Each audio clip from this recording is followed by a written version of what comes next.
Question लेंगे जो अब तक हम लोगों ने गॉस लॉ पढ़ा है, उसको देखेंगे, उसको हम लोग आसानी से कैसे बना सकते हैं। ठीक है, कुछ क्वेश्चन लेंगे। सबसे पहले हम तुझे ये जानना चाहते हैं, हमको एक फील्ड दिया हुआ है, हमको एक फील्ड दिया हुआ है जो कि है सपोज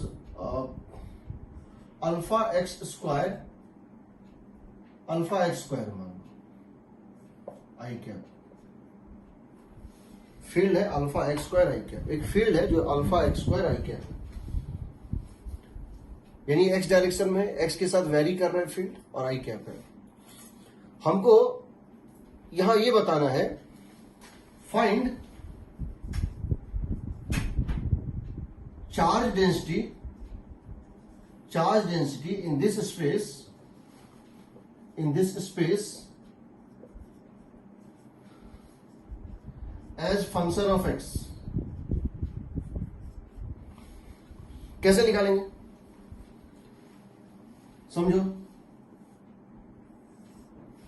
ये एक्स एक्सिस है, ये वाई एक्सिस है और तुम्हारी तरफ जेड एक्सिस है, और फील्ड यहां लेफ्ट टू राइट वेरी कर रहा है, फील्ड यहां लेफ्ट टू राइट वेरी कर रहा है और फील्ड इस तरह से वेरी कर रहा है। ये कोई फंक्शन हो सकता है, एक्स का कोई भी फंक्शन हो सकता है। मैंने एक कोई फंक्शन ले लिया है, alpha is a positive constant, और हम यहाँ अल्फा एक्स क्यूब ले सकते थे, साइन एक्स ले सकते थे, कॉस एक्स ले सकते थे, टेन एक्स ले सकते थे, ई टू द पावर एक्स ले सकते थे, एन एक्स ले सकते थे, कोई भी फंक्शन दे सकते हैं। सबसे पहले ये बताओ कि इसका x as a function of rho as a function of x निकालेंगे कैसे, how to get rho as function of x. तो हम क्या करते हैं समझो, यहां फील्ड बढ़ता जा रहा है, यानी अगर चार्ज नहीं होगा तो फील्ड बढ़ेगा नहीं, कांस्टेंट रहेगा। हम क्या कर रहे हैं समझो, हम यहां से किसी डिस्टेंस एक्स पे जाते हैं, दो तरीका है, हम किसी डिस्टेंस एक्स पे जाते हैं और यहां पर एक हम एरिया मान लेते हैं, कितना ए, एक क्रॉस सेक्शन एरिया मान लेते हैं ए। फिर हम यहां से थोड़ा सा और डिस्टेंस मूव करते हैं, कितना negligible amount, very small amount dx. हम यहां से एक बहुत स्मॉल अमाउंट मूव करते हैं डीएक्स, और हम इसको एक गॉसियन सिलेंडर मान लेते हैं। हम क्या करते हैं, इसको एक गॉसियन सिलेंडर मान लेते हैं। देखो, एक ऐसा सिलेंडर जो इस फील्ड के परपेंडिकुलर, इसका ये माउथ और ये हमारा जो गॉसियन सिलेंडर है, this is our Gaussian cylinder, जिसकी एरिया कितनी है ए, लेंथ कितना है डीएक्स। ये बताओ, अगर हम इसके ऊपर अगर हम कहते हैं कि यहां पर फील्ड थी ई, यहां फील्ड कितनी थी, जब एक्स की वैल्यू एक्स है फील्ड ई है, जब एक्स की value x plus D x है फील्ड कितनी है ई प्लस डी है। मान लेते हैं कि जब एक्स था तो फील्ड थी ई, यहां फील्ड कितनी थी ई, और यहां फील्ड कितनी थी ई प्लस डी। जब एक्स कोऑर्डिनेट एक्स था तो फील्ड ई थी, जब x coordinate x plus D x है फील्ड डी है।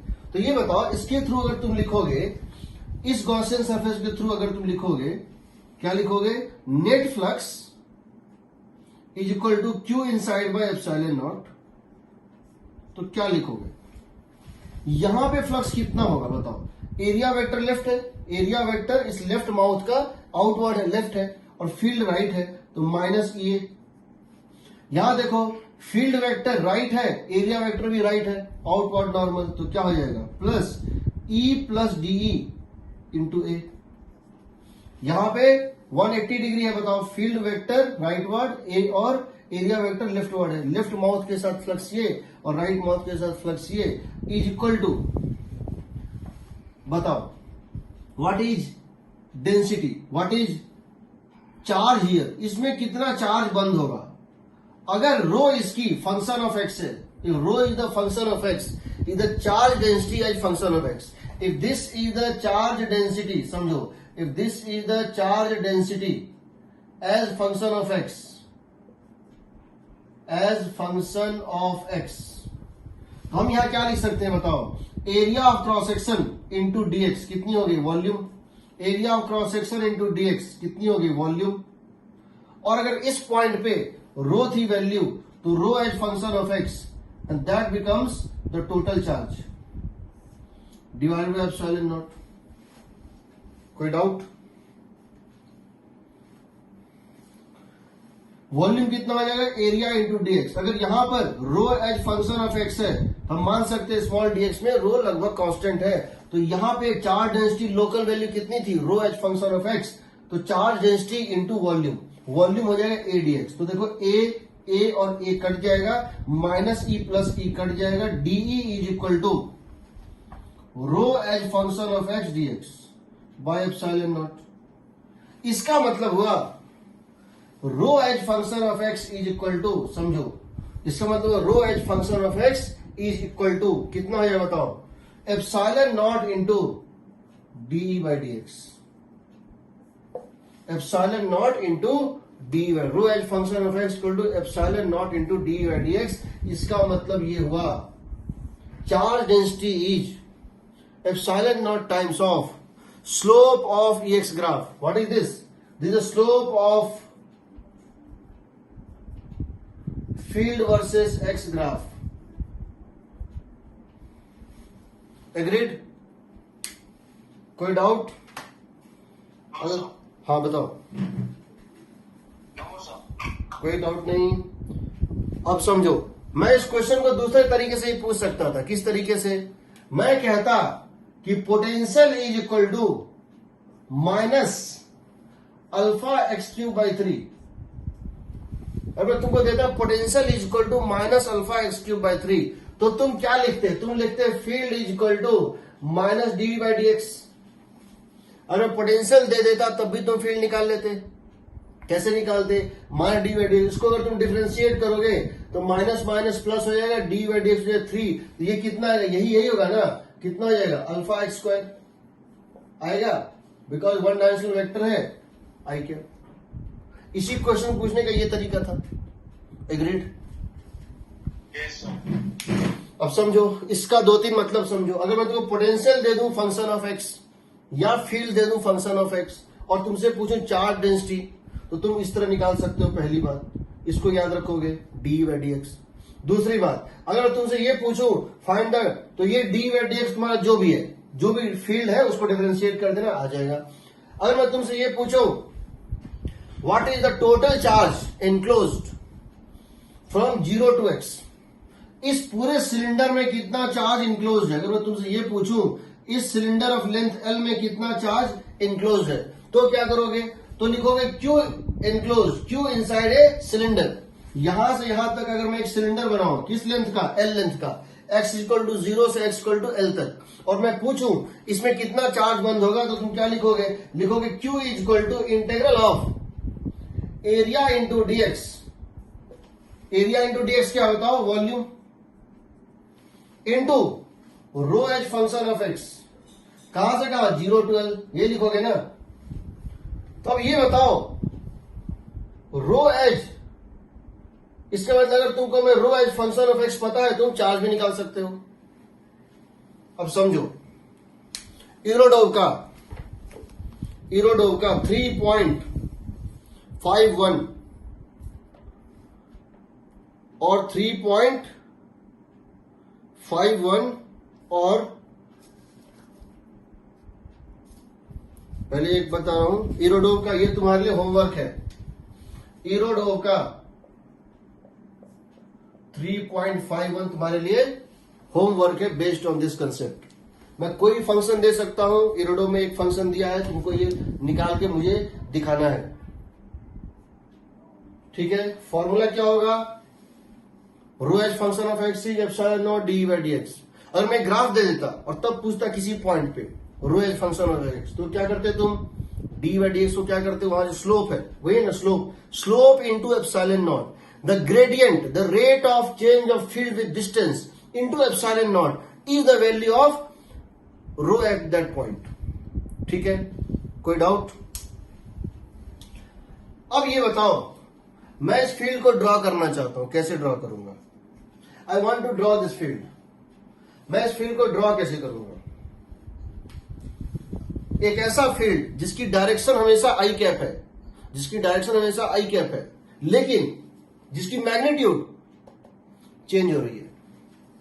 कैसे ड्रॉ करूंगा? क्या मैं इसको ऐसे ड्रॉ कर दूं? पर ये तो गलत हो गया। क्यों? इसमें क्या गलती है? ठीक है, नहीं सॉरी, फील्ड का स्ट्रेंथ बढ़ रहा है, क्या मैं इसको ऐसे ड्रॉ कर दूं?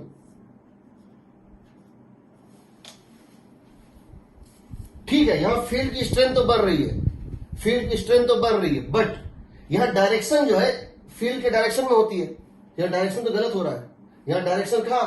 आई कैप में है, आई कैप के साथ टिल्टेड है, एक्स एक्सिस के साथ ये टिल्टेड है, ये गलत है। इसकी डायग्राम हम नहीं बना सकते हैं, बट हम ऐसे बना सकते हैं। कैसे?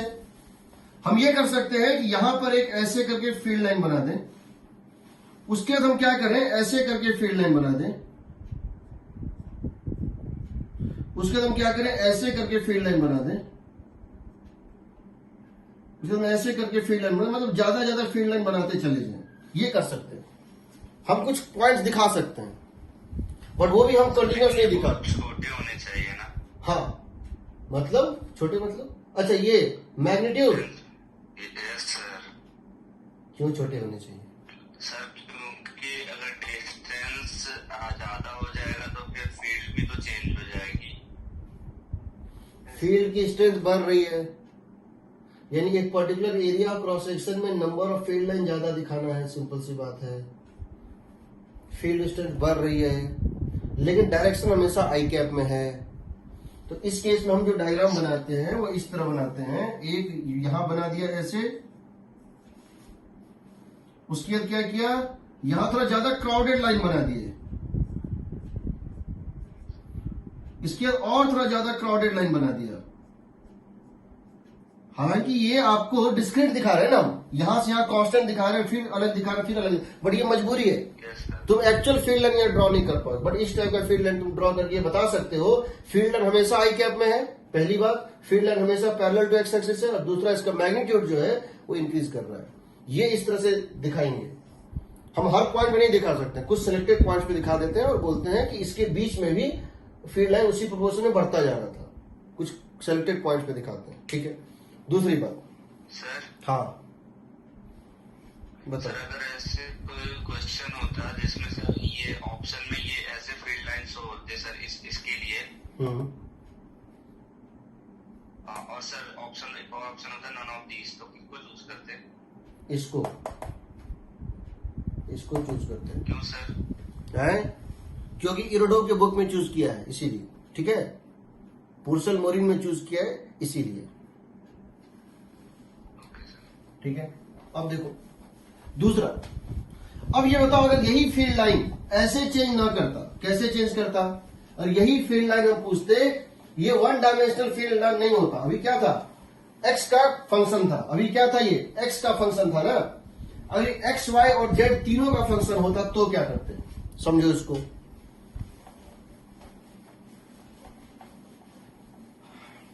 हम चाहते हैं कि तुम इरोडोव के सारे क्वेश्चन बनाओ और वन स्टेप में बनाओ, without solving, without any calculations. तो हम आज पूरा इसको कर देंगे। देखो, हमको दिया हुआ है कि एक किसी रीजन में ओरिजिन ये है, क्या है, ओरिजिन हमारा ये है,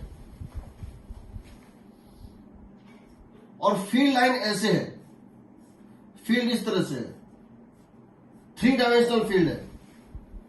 बट दिया हुआ है फील्ड, ये फंक्शन ऑफ आर दिया हुआ, कुछ भी दे सकते हैं हमको, कोई भी फंक्शन दिया हुआ है, सपोज अल्फा आर क्यूब, या alpha r square, alpha r to the power 4, alpha by r square, alpha by r cube, कुछ भी दे सकते हैं, साइन आर, कॉस आर, कुछ भी दे सकते हैं। और इसकी डायरेक्शन क्या है, एलॉन्ग रेडियल डायरेक्शन, चारों तरफ है। इसका मतलब ये क्या है, ये 3 डायमेंशनल 3D फील्ड है, ये 3 डायमेंशनल फील्ड है। ठीक है, आपको बताना है इस स्पेस में, इस रीजन में, ये पोजीशन वेक्टर है, ये है एलॉन्ग पोजीशन वेक्टर। इस स्पेस में चार्ज होगा, इस स्पेस में एक चार्ज की डेंसिटी होगी, तभी ऐसा फील्ड क्रिएट हो सकता है। इस स्पेस में एक फील्ड, एक चार्ज होगा। फाइंड, क्वेश्चन है find field, find charge density as function of radius, charge density as function of radius. तो क्या करेंगे, अब फिर से वही करते हैं। हम क्या करते हैं, यहां थोड़ा सा फर्क पड़ता है। क्या पड़ेगा, देखो हम क्या करते हैं, इस पॉइंट से, ओरिजिन से एक पॉइंट पे जाते हैं और यहां पे हम लोग क्या करते हैं, मानते हैं ये डिस्टेंस कितनी थी r, और मान लेते हैं यहां फील्ड कितनी थी E, मान लेते हैं यहां फील्ड कितनी थी E, ठीक है। जब डिस्टेंस r है तो फील्ड कितनी है, E है, रेडियली आउट। जब डिस्टेंस हमने चेंज कर दी, बहुत कम डिस्टेंस चेंज किया, सिर्फ बड़ा करके दिखा रहे हैं, दिस इज नेग्लिजिबल थिकनेस, एक दूसरा स्फीयर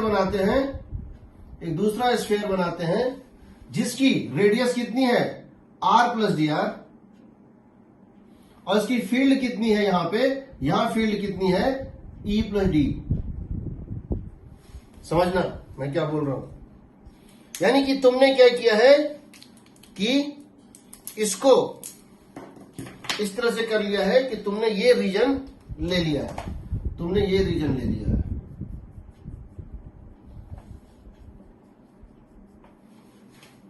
अब ये बताओ, ये जो तुमको एक रेडियल सेल मिला है, अक्रॉस दिस और through this radial cell, through this thin radial cell,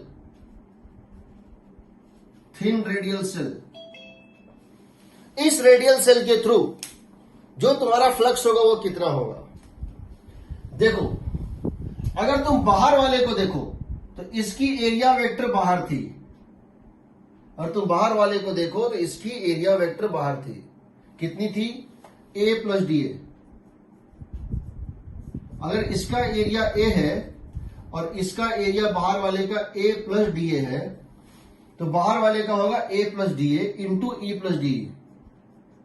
समझ रहे हो, क्योंकि इसका एरिया वेक्टर हर पॉइंट पे आउटवर्ड है और फील्ड वेक्टर भी आउटवर्ड है। अंदर वाले के लिए देखो, एरिया वेक्टर क्या था, इनवर्ड, और फील्ड था आउटवर्ड, तो इसके लिए क्या होगा, माइनस ई इंटू ए, समझ रहे हो, E अंदर ए बाहर, इज इक्वल टू, बताओ इसमें टोटल चार्ज कितना है, ब्लू रीजन में चार्ज कितना होगा। ब्लू रीजन में चार्ज हो जाएगा 4 pi r square d r, 4 pi r square d r, इसकी total surface area into density divided by epsilon naught. या चाहो तो इसको ये लिख सकते हो 4/3 pi r plus d r whole cube minus 4/3 pi r cube into rho by epsilon naught. यहां से तुम देखो इसको मल्टीप्लाई करो, आ जाएगा e a plus a d plus d a into E plus d a into d minus e into a is equal to 4 pi r square d r into rho as function of r by epsilon nought. ये और ये तो cut गया, small into small is very very small, इसको neglect कर दो। इसका एक और मेथड है, इसको नेग्लेक्ट कर दो, बचा कितना, ए डी डी ए। अब देखो A D and D A, तो अब क्या करो, तुम जानते हो ए की वैल्यू क्या है, बताओ ए की वैल्यू कितना है, 4 पाई आर स्क्वायर। ए की वैल्यू क्या है बताओ, 4 पाई आर स्क्वायर। तो इसको तुम क्या लिख सकते हो, क्योंकि एरिया ए कितना था 4 पाई, इसको क्या मान सकते हो, एरिया ए मान सकते हो। तो यहां से तुम्हारा क्या आ जाएगा बताओ, यहां से तुम्हारा आएगा rho as function of r d r, rho as function of r d r by epsilon not is equal to, a से डिवाइड कर दो, ये कितना हो जाएगा डीई प्लस, जब इस ए से इसको डिवाइड करोगे डीई प्लस, और यहां पे क्या हो जाएगा e times of d a by, what is d a. अगर इसको डिफरेंशिएट कर दें, डीए कितना हो जाएगा, डीए बाय डी आर कितना हो जाएगा, सो बताओ 8 पाई आर डी आर, कितना हो जाएगा 8 पाई आर, ये हो जाएगा 8 टाइम्स ऑफ पाई आर। हाँ, तो डीए कितना हो जाएगा बताओ, 8 पाई आर डी आर। तो तुम यहां पे इसको लिख सकते हो, देखो हम इसको यहां पे लिख रहे हैं, rho as function of r by epsilon not is equal to d e by d r plus e times of d a by d a का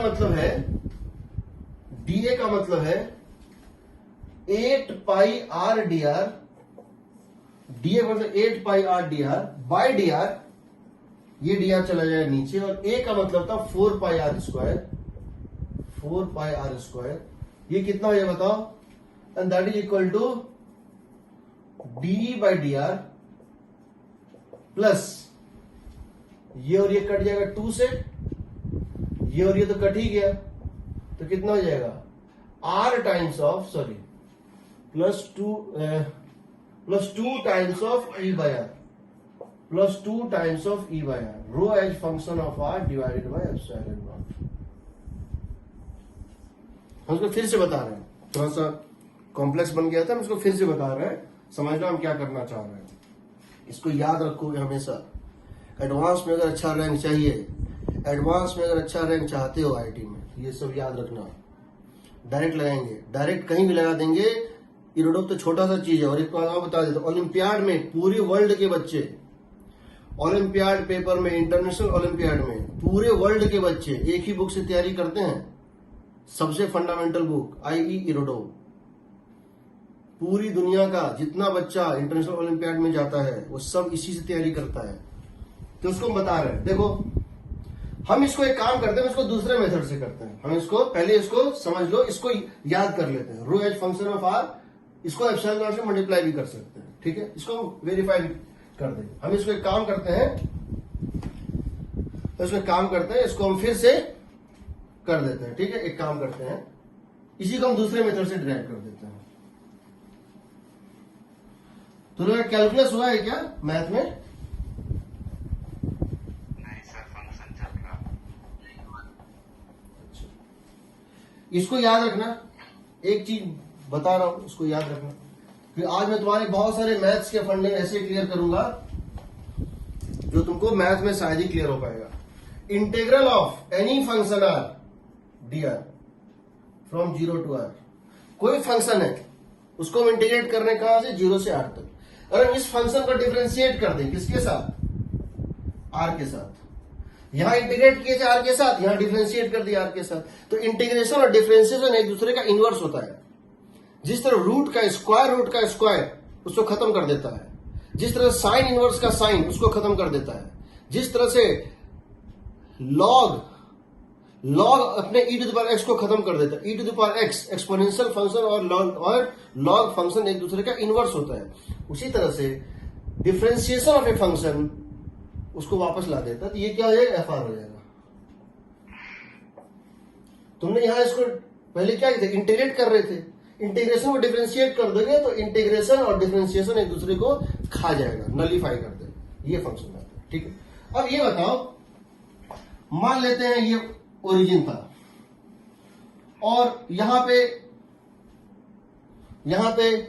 field is the function of r, any function of r. Field दुनिया का कोई भी function हो सकता है, but ये 3 dimensional function है। दिस इज रेडियल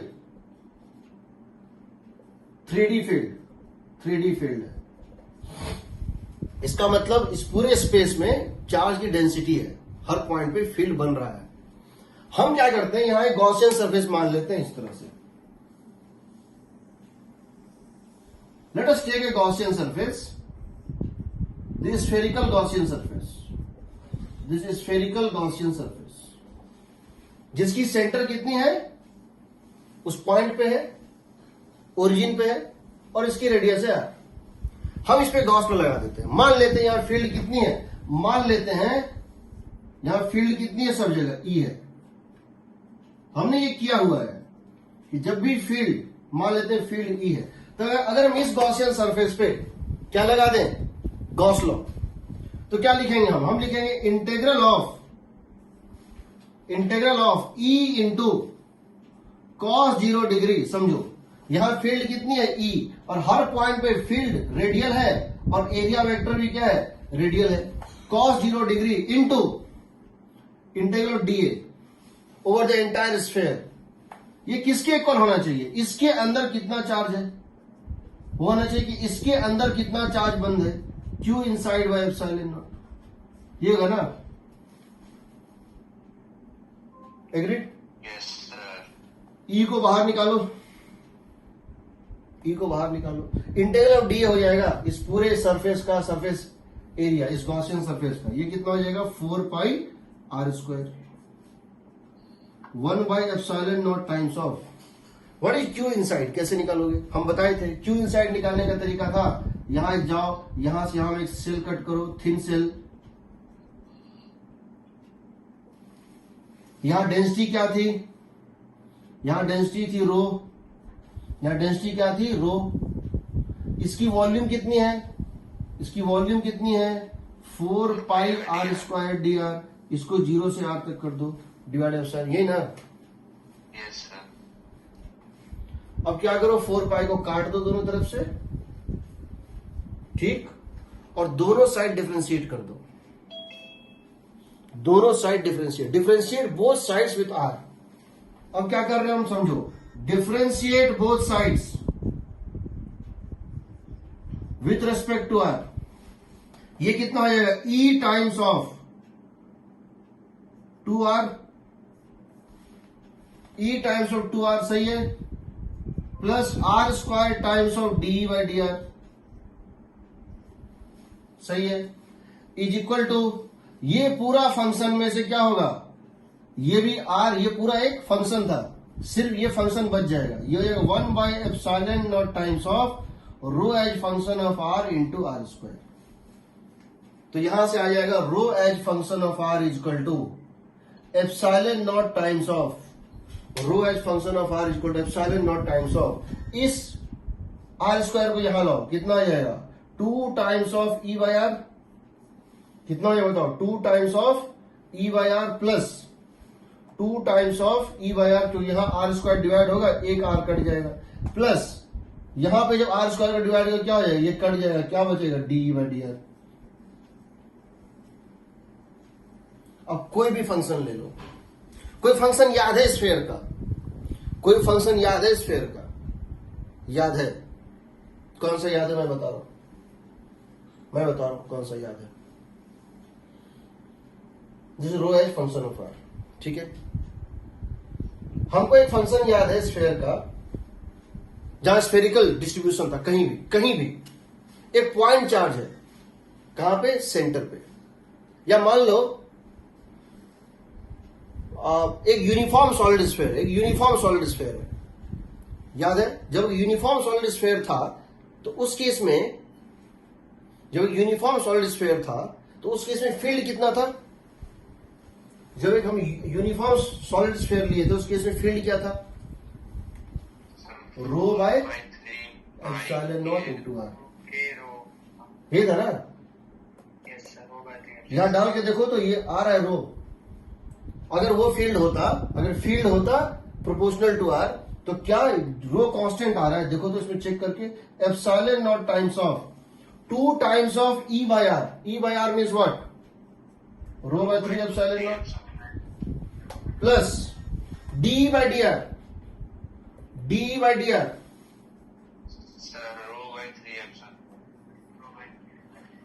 तो देखो कट जाएगा, रो बचेगा, yes sir, rho by 2, rho by sir rho आ जाएगा सर, रो आ जाएगा, कांस्टेंट, कांस्टेंट ना, तुमसे ऐसा नहीं पूछा जाएगा। इरोडोव का क्वेश्चन नंबर 3.53, इरोडोव का क्वेश्चन नंबर 3.53, क्योंकि वो एक इलस्ट्रेटिव क्वेश्चन है, मैं उसे 50 क्वेश्चन क्रिएट कर सकता हूं। 3.53 इरोडोव का पोटेंशियल दिया हुआ है, पोटेंशियल दिया हुआ है a r square plus B,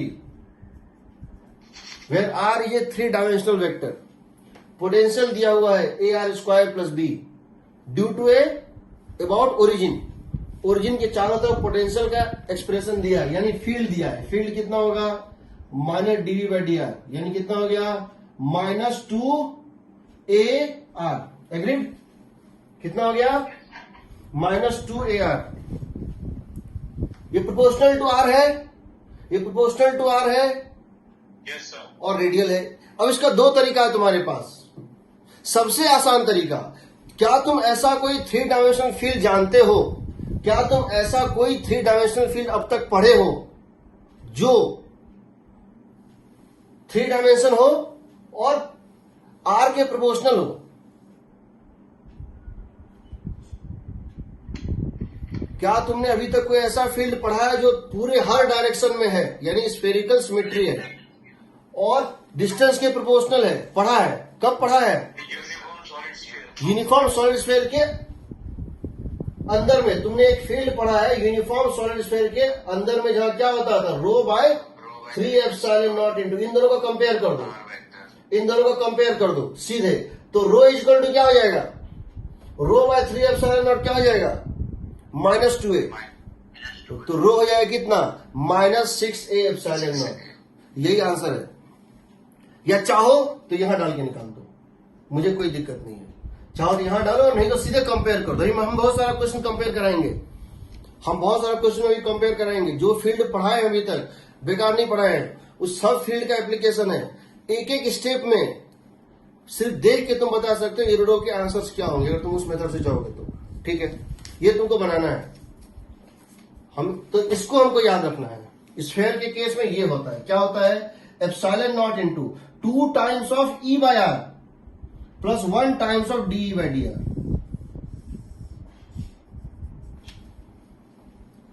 तीसरा, अब समझना है इसको। इसके पहले कि मैं तुमके वर्क पे कंसेप्ट पे आऊं, तो हम उसको उस तरह से निकालें, इस तरह से निकालें, हमको वही आता है।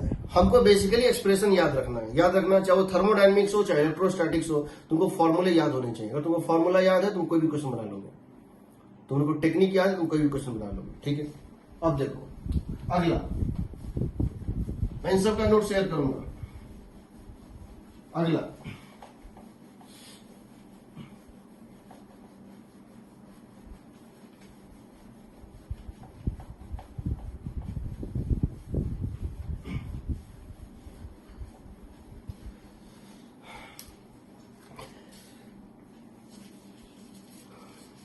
तुमने 3.50 बोल दिया है, 3.53 बोल दिया है, तुमको बनाना है आज के क्लास के बेसिस पे 3.50 और 3.53। इसके पहले मैं बाकी क्वेश्चन पे आऊं, मैं आ रहा हूं क्वेश्चन नंबर, हाँ 3.50 या 3.51 है? हाँ 51 3.51 और 3.53 ये तो मैंने बता दिया है। मैं सब क्वेश्चन बता दूंगा कैसे बनाना है, प्रोसेस। नाउ 3.36 से स्टार्ट करता हूं। पहले मैं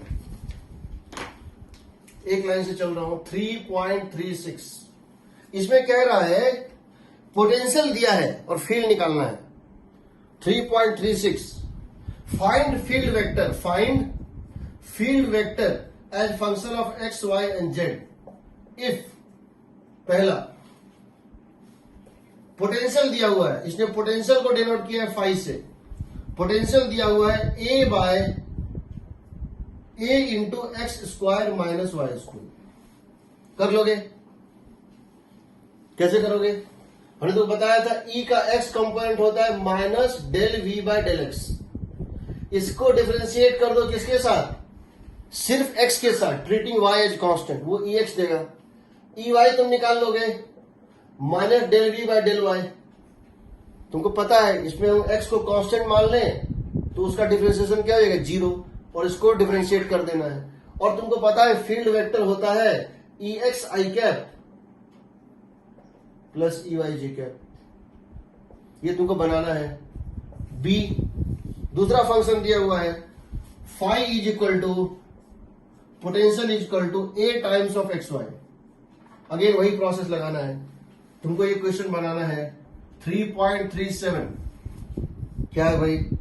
दिया हुआ है फाई या पोटेंशियल या phi is equal to a into x square plus y square plus b into z square. तुमको फील्ड निकालना है function of x y and z. तुमको फील्ड निकालना है function of x y and z. तो क्या करोगे, एक बार इसको सिर्फ डिफरेंशिएट करो एक्स के साथ, तो ये 0 ये 0 कितना हो जाएगा 2x। एक बार सिर्फ इसको डिफरेंशिएट करो किसके साथ, y के साथ, तो ये कांस्टेंट 0 ये कांस्टेंट 0 हो जाएगा 2ay। एक बार इसको सिर्फ डिफरेंशिएट करो z के साथ, तो ये कांस्टेंट दोनों का डिफरेंशिएशन 0, ये हो जाएगा 2bz। और क्या हो जाएगा -2AXi cap -2AYj cap -2AZ k cap, यही प्रोसेस लगेगा। तुमको इसको भी बनाना है, ठीक है। उसके बाद क्वेश्चन नंबर 3.38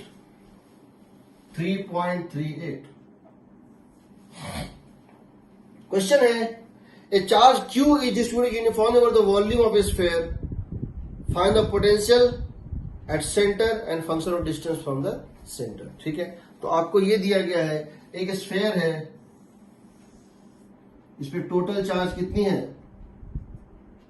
यूनिफॉर्म चार्ज है रो या क्यू, जो समझ लो, रो है, कांस्टेंट है रो, इस पे टोटल चार्ज है क्यू, डेंसिटी आर, और रो इज ए कांस्टेंट। इसमें आपको फील्ड और पोटेंशियल निकालना है as function of r. Field तो तुम निकाल चुके हो, किससे निकाले हो, गॉस लॉ से। फील्ड तुम किससे निकाले हो, गॉस लॉ से। पोटेंशियल तुमको निकालना है, तो पोटेंशियल कैसे निकालोगे, मैंने पोटेंशियल का तुमको एक्सप्रेशन बताया था, मैंने तुमको पोटेंशियल का एक्सप्रेशन बताया था, ठीक है, बट मैंने तुमको पोटेंशियल का वो नहीं बताया था, डेरिवेशन नहीं बताया था, ठीक है, एग्रीड ना। मैंने तुमको पोटेंशियल का एक्सप्रेशन बताया था, डेरिवेशन नहीं बताया था। डेरिवेशन भी बता देते हैं, डेरिवेशन बता देते हैं, जो चाहो, मेरी तरफ से कोई दिक्कत नहीं है। तो डेराइव कैसे करोगे तुम, अगर इसका फील्ड जानते हो तो डेराइव कैसे करोगे। एक काम करते हैं, पहले हम इस पॉइंट की पोटेंशियल निकालने की कोशिश करते हैं। किस पॉइंट की, सरफेस की। हम जानते हैं कि सरफेस के बाहर जो फील्ड होता है वो क्या होता है, वही जो एक पॉइंट चार्ज का होना चाहिए, यही ना। सरफेस गॉस लॉ से हम ये फील्ड निकाले हुए हैं, इसके बाहर का फील्ड क्या होता है, वही जो एक पॉइंट चार्ज, एक बाहर के पॉइंट के लिए हम क्या करेंगे, इस पूरे को पॉइंट चार्ज मान के क्या करेंगे, सेंटर पे डाल देंगे। तो यहां पे इस पॉइंट की फील्ड क्या होती है, KQ/R²। मान लो मैं इसी डायरेक्शन में मूव कर जाऊं, कितना डिस्टेंस, dr डिस्टेंस। मान लो मैं इसी डायरेक्शन में मूव कर जाऊं, r की डायरेक्शन में dr डिस्टेंस, तो मैं जानता हूं कि dv इक्वल टू होता है -E.dr, ये होता है ना। फील्ड के डायरेक्शन में जब भी मैं मूव करूंगा पोटेंशियल घटेगी, कितनी घटेगी, dv इक्वल टू -E.dr। देखो वेक्टर E बाहर, वेक्टर dr बाहर, -E.dr cos 0 डिग्री। मैं हमेशा किसी भी इंटीग्रेशन में कहीं भी r को r प्लस dr करता हूं, मैं r को r माइनस dr कभी नहीं करता हूं, मैं पहले ही बताया हुआ हूं।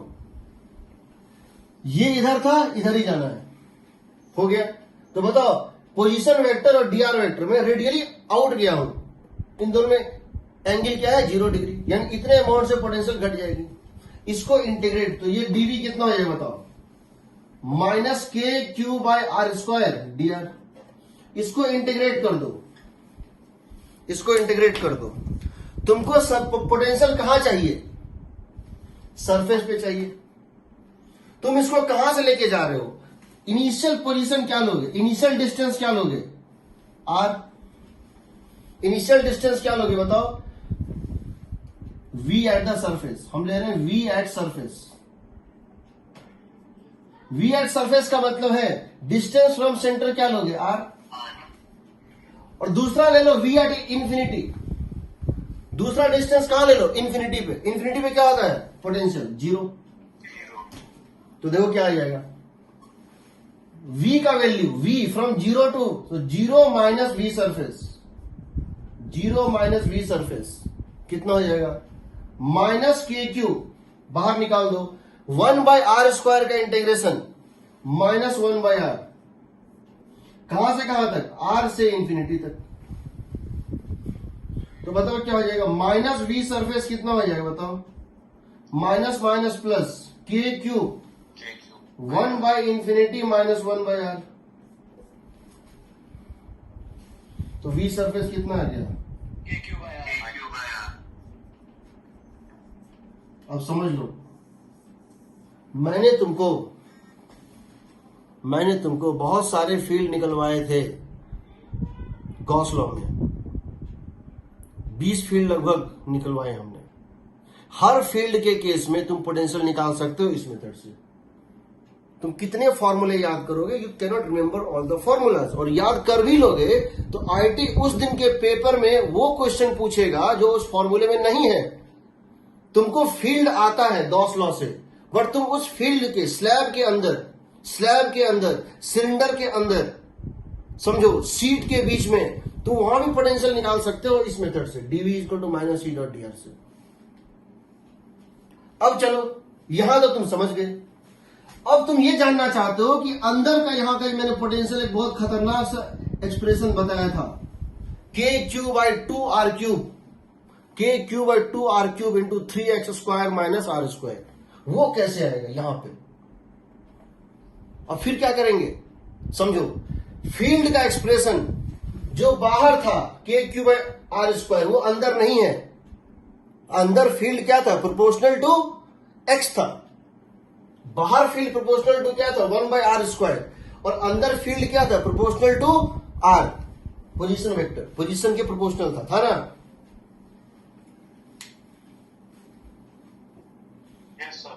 तो निकाल देते हैं, हम अंदर का पोटेंशियल निकाल देते हैं। क्यों इतना कॉम्प्लेक्स सा एक इक्वेशन आ रहा था जो हम बताए थे, 0 से r तक पैराबोला होता है और उसके बाद रेक्टेंगुलर हाइपरबोला था पोटेंशियल का एक्सप्रेशन। तो देख लेते हैं, उसको हम 1 सेकंड में निकाल देंगे, कोई दिक्कत नहीं है, 1 सेकंड में आ जाएगा। देखो हमको क्या करना है, पोटेंशियल निकालना है अंदर के पॉइंट पे, याद रखना हमको पोटेंशियल यहां निकालना है। कहां पे? इनसाइड पॉइंट पे। मान लो हमको पोटेंशियल यहां निकालना है, किस डिस्टेंस पे? r डिस्टेंस पे। तो क्या करते हैं हम, इनसाइड के लिए लिखेंगे हम, यहां डिस्टेंस मान लेते हैं r है और यहां से कितना मूव कर जाते हैं? dr, ठीक है। तो dv इक्वल टू होगा, देखो इनसाइड पॉइंट के लिए, समझो इनसाइड पॉइंट के लिए dv इक्वल टू होगा minus e dr। Minus e का मतलब है k q by r, sorry k q by r cube था ना, इंटू आर, सही है? Yes sir. सही है, k q by r cube into r, ये था यहां का field, into d r cos 0 degree, ठीक है। इसको हम इंटीग्रेट कर देते हैं, इसको हम इंटीग्रेट कर देते हैं। कहां से कहां करते हैं समझो। अंदर का एक पॉइंट लेते हैं आर, अंदर का एक पॉइंट लेते हैं आर, इस पॉइंट को जो कि लेस देन आर था, यहां से लेकर सरफेस तक चले जाते हैं, यहां से लेकर सरफेस तक चले जाते, जो कि हमको सरफेस का पोटेंशियल पता है, समझ रहे हो ना। तो इसको कहां से कहां लेके जाएंगे, सॉरी यहां से इसको लेके जाते हैं v inside, sorry v inside to v surface, और इसको लेके जाते हैं कहां? r less than r। वैसे लिख दें, हम जानते हैं लेस देन r है क्योंकि हमने ये एक्सप्रेशन ही वैलिड है लेस देन r पे। ये स्टेप फंक्शन है, एक रेंज में स्टेप फंक्शन अलग है, दूसरे रेंज में फंक्शन अलग है।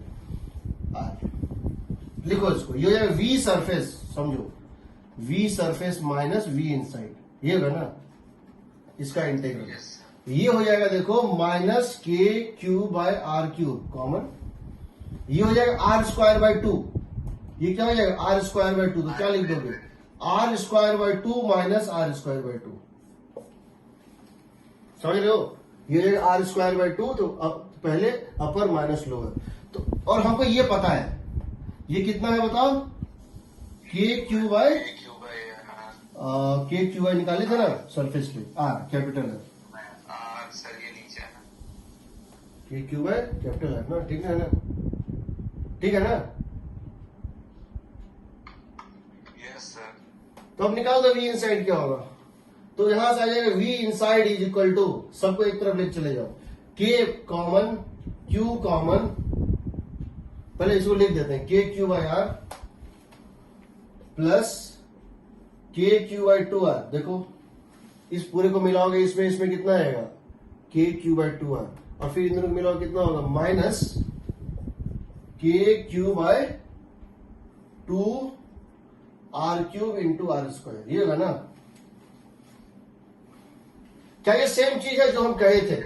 क्या ये क्या ये k q by 2 r cube into 3 r square, अच्छा माइनस भी ठीक तो है, हाँ ठीक है ना, k q by 2 r cube 3 r square minus, sir capital r होगा ना वहां पे, कहां पे? सर सर वो ब्रैकेट के अंदर यहाँ पे नहीं सर, वो लिख रहा था अभी। यहाँ पे सर अभी आप लिख रहे हैं, अभी सर आपने हटा दिया जो लिख के। अच्छा, इसको ये ठीक है, यस सर। ये हो जाएगा। देखो एलसीएम ले लो 2r³ KQ बाहर 2r³ हो गया एलसीएम। ये कितना हो जाएगा बताओ? 3r²। हाँ, -r²। ये होगा ना? Yes sir. यही लिखे थे ना? ये लिखे थे। तो तुमसे कोई ऐसा फॉर्मूला नहीं पूछा जाएगा जो सब जानते हैं और याद कर सकते हैं। तुमसे ये पूछेगा कि अगर स्लैब के सेंट्रल प्लेन पे पोटेंशियल 0 है तो उसके h हाइट ऊपर उसी में पोटेंशियल कितनी है, ये पूछ सकता है। तुमसे वो कोई क्वेश्चन नहीं पूछेगा जो मैं तुमको डिराइव करके दूंगा। क्वेश्चन इसके बाहर होगा, फंक्शन बदल देगा। स्फीयर में जो रोडोव का क्वेश्चन है, अगर डेंसिटी दिया है प्रोपोर्शनल टू r², वो r³ कर देगा, बट प्रोसेस वही रहेगा। ठीक है, हम ऐसा कर सकते हैं। तो तुमको ये प्रूव करना था, तो 3.38 हमने कर लिया। 3.39 तुमको प्रूव करना है कि एक डायपोल के कारण जो पोटेंशियल होता है वो होता है Kp cos थीटा बाय, देखो 3.39, क्वेश्चन 3.39 में पूछा गया है। देखो क्वेश्चन नंबर 3.39, उसमें क्या है समझो, सब मैंने क्लास में कराया हुआ है।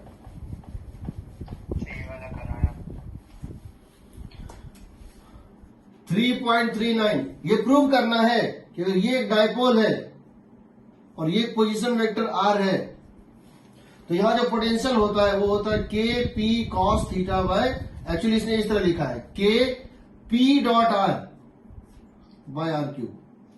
r³ है क्या r² है? r³। इरोडोव के बुक्स में वेक्टर को बोल्ड लेटर में दिया गया है, और अगर दो बोल्ड लेटर, ये बोल्ड लेटर है ब्लैक, डार्क है, डार्क है मतलब वेक्टर, ये आर है मतलब वेक्टर, और अगर दोनों साथ साथ लिखा मतलब डॉट प्रोडक्ट। ये प्रूव करना है, ये प्रूव कर चुके हैं, ये प्रूव करना है। ठीक है, हमको फील्ड भी निकालना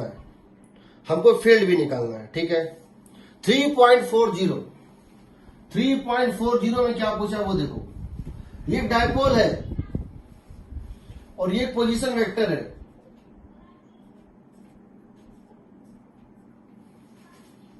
आपको यहां पे बताना है, यहां फील्ड का 2 कंपोनेंट निकालना है। एक कंपोनेंट डायपोल के पैरेलल, हमने यहां कंपोनेंट निकाला था 2।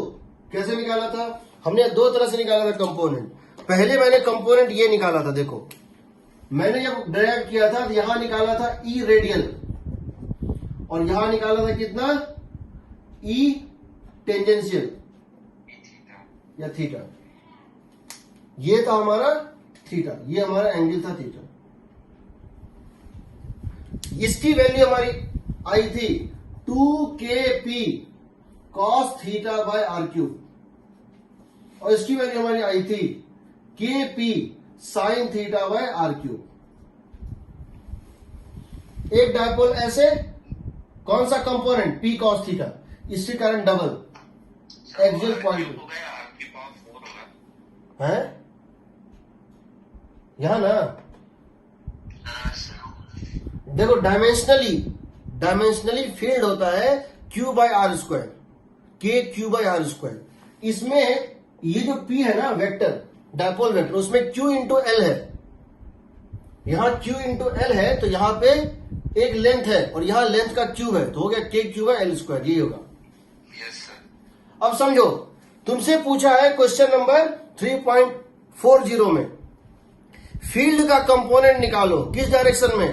एक तो पैरेलल टू, एक कौन से डायरेक्शन में? फील्ड का कंपोनेंट निकालो, एक तो parallel to dipole moment vector इधर EX, इसके पैरेलल और इसके परपेंडिकुलर, ये पूछा है।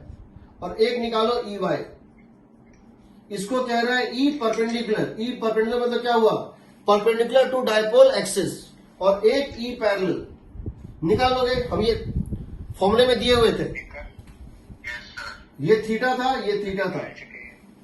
फिर पूछा है बताओ, हमको जहां तक याद है इसमें एक में अपवर्ड में आता है sine theta into cos theta, yes sir.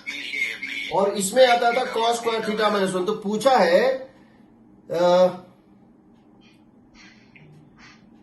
Eight which point vector e is perpendicular to vector p. कौन सा ऐसा पॉइंट है, कौन सा ऐसा पॉइंट है जहां ये जो वेक्टर है जो बनेगा वो परपेंडिकुलर टू इसके होगा, मतलब वहां पे ये कंपोनेंट कैंसिल हो जाए, वहां पे ये कंपोनेंट क्या हो जाए, कैंसिल हो जाए। आई थिंक वो तुम्हारा जो होगा, देखो एक में नोट्स में देखना, एक में आता था sine theta into cos theta, तो जहां sine theta into cos theta वो मैक्सिमम कहां होगा, 45 डिग्री पे। Sine theta into cos theta maximum कब होता है, ये साइन 2 थीटा बाय 2 है। Sine theta into cos theta means sign 2 theta by 2। ये जो निकलता है, ये निकलता तो मेरे ख्याल से k p by r cube, k p by r cube into 3 cos square theta minus 1, ये था ना। Yes sir. और ये निकलता था k p by r cube into sine theta cos theta, या यहाँ 2 कॉस थ्री। Yes sir. अब पूछा है कहां पे ये नेट वेक्टर, कहां पे ये नेट वेक्टर जो है परपेंडिकुलर टू डायपोल होगा, मतलब वो कौन सा पॉइंट होगा जहां वेक्टर, इन दोनों का वेक्टर सम इसके परपेंडिकुलर होगा, यानी अपवर्ड होगा, यानी ये वैनिश हो जाएगा। ये वैनिश कहां होगा, जहां ये टर्म 0 हो जाएगा। ठीक, cos theta is plus minus 1/√3। यहां देखो, यहां पे ये वैल्यू मैक्सिमम कब होगा, ये वैल्यू मैक्सिमम कब होगा जब थीटा 45 डिग्री होगा, और ये वैल्यू मैक्सिमम कब होगा जब थीटा 0 डिग्री होगा। तो ऐसे क्वेश्चन बहुत सारे पूछे जाते हैं, तुमको फॉर्मूला सब बताया गया, याद रखना। क्वेश्चन नंबर 3.41, मैं 3.41 सॉल्व कर रहा हूं, उसके बाद जो बाकी क्वेश्चन सब बता रहा हूं, आराम से बन जाएगा, ठीक है। 3.41 देखो,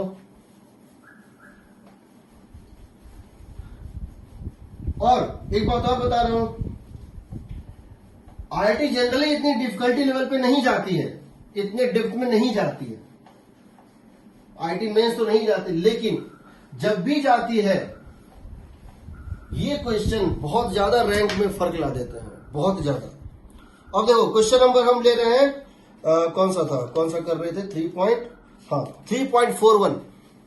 3.41 में इसका कहना है कि ये एक डायपोल है, ये डायपोल है और तुम यहां पर हो कहीं, ये इसका इक्वेटोरियल लाइन है।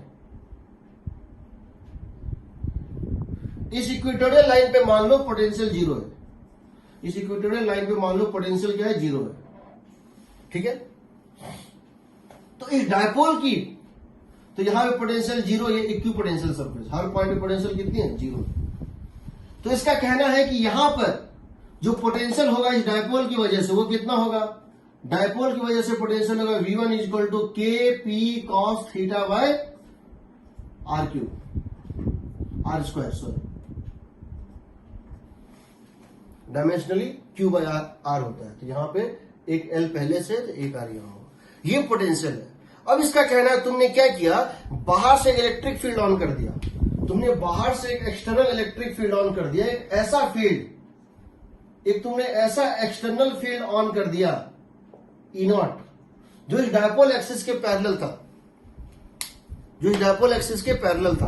अब बताओ, अब यहां पे एक और पोटेंशियल बनेगा, क्यों बनेगा, यहां पे तो 0 था ही, जब तुम यहां से यहां जाओगे तो ये फील्ड भी यहां एक पोटेंशियल क्रिएट करेगा, तो फील्ड के डायरेक्शन में जा रहे हो ना, तो फील्ड के डायरेक्शन में क्या होता है, पोटेंशियल घटता है, तो यहां का एक और पोटेंशियल बनेगा, कितना बनेगा, ड्यू टू दिस, अगर तुम यहां से चल के यहां तक जाओगे तो ये पोटेंशियल 0 था, और यहां से यहां तक जाओगे, यहां एक और पोटेंशियल बनेगा, कितना, माइनस E नॉट इंटू, ये डिस्टेंस कितना है बताओ, आर कॉस थीटा,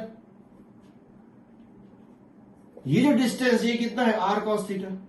और ये एंगल थीटा है, ये आर कॉस थीटा। यानी कि तुम्हारा यहां से यहां जाने में एक और पोटेंशियल जो है, यहां से यहां तुम गए पोटेंशियल बढ़ा ड्यू टू दिस डायपोल। ये माइनस क्यू और ये प्लस क्यू, इन दोनों ने यहां एक पोटेंशियल क्रिएट किया प्लस, इस फील्ड ने एक यहां पोटेंशियल क्रिएट किया माइनस। तो नेट पोटेंशियल यहां क्या हो जाएगा, नेट पोटेंशियल हो जाएगा k p cos theta by r square minus e nought into r cos theta. ठीक है, इसका कहना है एक ऐसा स्फीयर आएगा जिसे पोटेंशियल जीरो होगा। अगर हम इस पोटेंशियल को जीरो से इक्वेट कर दें तो क्या होगा, अगर हम इस पोटेंशियल को जीरो से इक्वेट कर दें तो क्या होगा, तो उस केस में कॉस थीटा कॉमन आके कट जाएगा, बचेगा कितना, k p by r square is e nought into r. यानी आर इज इक्वल टू कितना हो जाएगा, k p by e nought 1/4 pi epsilon not into p by e nought whole to the power 1/3। और ये are क्या है, यानी हर point जो यहां से इक्वी डिस्टेंट है वहां पोटेंशियल जीरो है, और हर पॉइंट जो यहां से इक्वी डिस्टेंट है इस पॉइंट से, हर पॉइंट जो यहां से इक्वी, वो क्या बनेगा, स्फीयर बनेगा। एक ऐसा स्फीयर जिसकी रेडियस कितनी हो, के पी बाई नॉट का क्यूब रूट, क्योंकि ये आर जो है ये under root of x minus zero whole square plus y minus zero whole square plus z minus zero whole square, and this is locus of a sphere. This sphere whose center is 0 0 0 and whose radius is kp by e naught to the power। तो ये एक ऐसा sphere जिसका radius किसके equal हो, kp by e naught का cube root, उस पर पोटेंशियल हर डायरेक्शन में जीरो आएगा। यही प्रूव करना है, बताना है what is the radius of the sphere over which potential is constant. करके देखना, फिर बताएंगे। अब देखो, अब मैं ले रहा हूं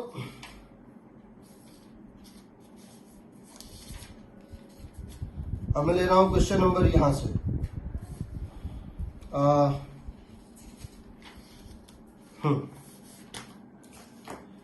3.24।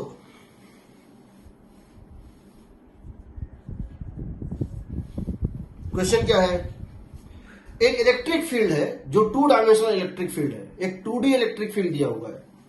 A 2D electric field, a 2-dimensional electric field is given by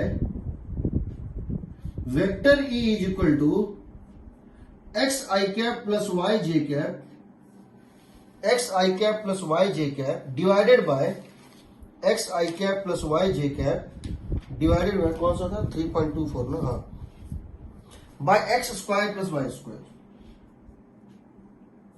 एक 2 डायमेंशनल इलेक्ट्रिक फील्ड दिया हुआ है जिसका एक्सप्रेशन है जो x और y पे डिपेंड करता है, z पे डिपेंड नहीं करता है, x I cap plus y j cap divided bye x square plus y square. पूछा गया है find the flux through a sphere of radius r, find flux of this field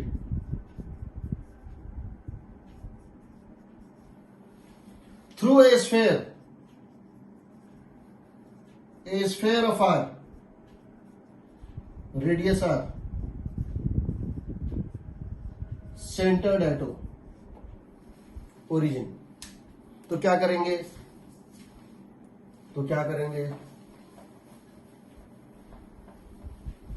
अब समझो क्या करेंगे, और समझो इसका भाई बंधु सब समझ लो। जब तुम स्फीयर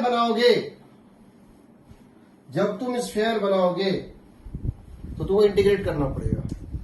क्यों करना पड़ेगा, तुम यहां पर एक स्फीयर बनाओगे ऐसे करके, फिर तुम क्या करोगे, इस पॉइंट पे क्या लोगे, डीए वेक्टर लोगे। इस डीए वेक्टर का क्या होगा, d a vector is equal to d a times of x i cap plus y j cap plus z k cap divided by under root x square plus y square plus z square. ये होगा ना, क्योंकि डीए का direction क्या होगा, position vector के along होगा। डीए स्फीयर का जो है एरिया वो हमेशा क्या होता है, पोजीशन वेक्टर के अलोंग होता है। तो unit vector in the position vector, इसका डॉट प्रोडक्ट लोगे। हम ऐसा नहीं करेंगे,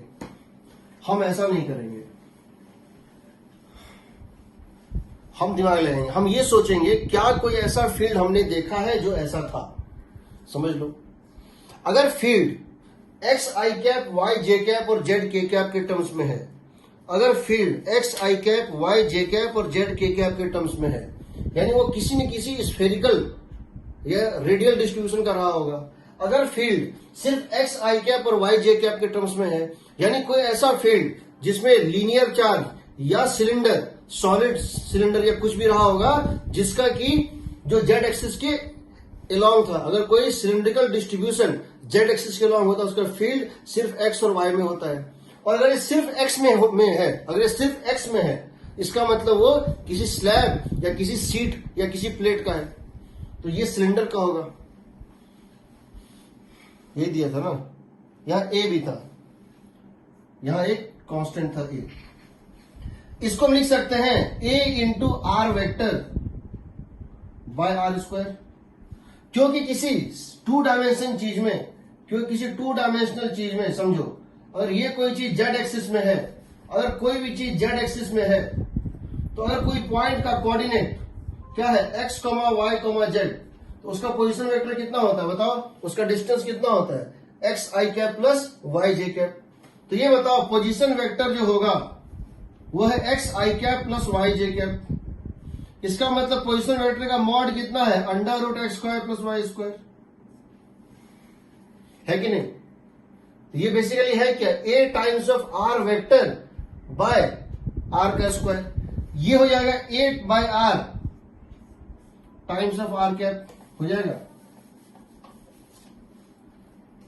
बताओ अगर इसका मॉड लेंगे तो क्या आएगा, बताओ इसका मॉड लेंगे तो क्या आएगा, ये आएगा इसका मॉड बाय इसका मॉड। इसका मॉड कितना है, इसका मॉड कितना है under root x square plus y square, ये कितना है x square plus y square, ये हो जाएगा ना a by under root x square plus y square. तो ए बाय डिस्टेंस और डायरेक्शन है रेडियल।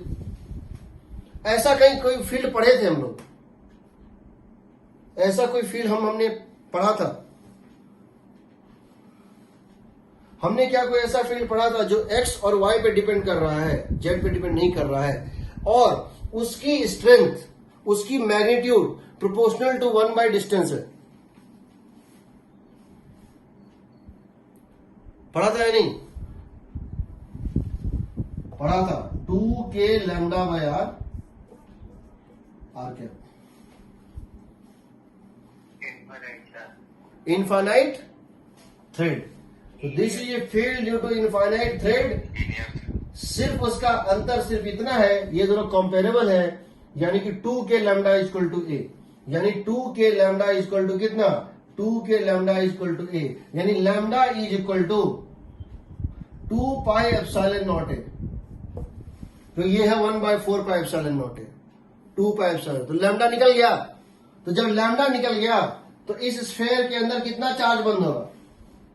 अगर स्फेयर की रेडियस आर है, अगर स्फेयर की रेडियस आर है lambda into 2r, so your flux is lambda into 2r bye epsilon not, यानी कि लैम्डा इंटू इसको मल्टीप्लाई कर दो 2r से बाय एप्सिलॉन, यही आंसर है, यही आंसर है। Do not go bye integration. दूसरी बात, अगर मैं इसी क्वेश्चन को चेंज करना चाहूं, समझो इस फील्ड को मैं चेंज कर रहा हूं, क्वेश्चन सेम है, क्वेश्चन इज सेम, सब कुछ सेम है। Find the flux of this field through a sphere of radius r centred at o, सब कुछ वही है, सिर्फ मैं इस फील्ड को चेंज कर रहा हूं, समझना। अगर ये फील्ड में दे दो x i cap plus y j cap plus z k cap into alpha into a divided by x square plus y square plus z square to the power 3/2, क्या होगा बताओ।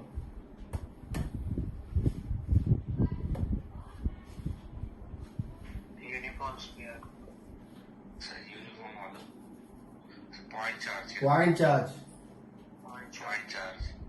2k q by r square. देखो mod ले लो, इसका mod, ये mod क्या होगा under root x square plus y square plus z square. This by this क्या है बताओ, x square plus y square plus z square. What is x square plus y square plus z square, r square. तो यानी कि a is equal to k Q.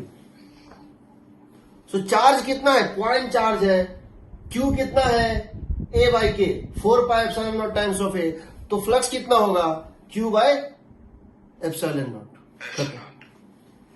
ई अगर मैं दे दूं x i cap plus y j cap plus z k cap into a, अब बताओ। Solid sphere हाँ, rho by 3 epsilon not into r vector. Into r vector, complete r vector, ये ना। Yes sir. रो निकल गया, कोई भी वॉल्यूम हो, रो कांस्टेंट है, कोई भी वॉल्यूम हो, क्यूब हो या स्फेयर हो या सिलेंडर हो, तो क्या करोगे, simply volume of that into rho divided by epsilon, खत्म। तीसरा, अगर मैं दे दूं E is equal to a times of x i cap plus y j cap, x times of, यही दे दूं, चलो अब बताओ। Solid cylinder. Solid cylinder rho by 2 epsilon not into r vector. Rho कितना है, rho by 2 epsilon not is a, so rho is 2 epsilon not है, 2 epsilon not है, बस रो निकल गया। जो भी पूछे, सिलेंडर पूछे, क्यूब पूछे, उसको कर दो, इंटीग्रेट मत करना, ठीक है।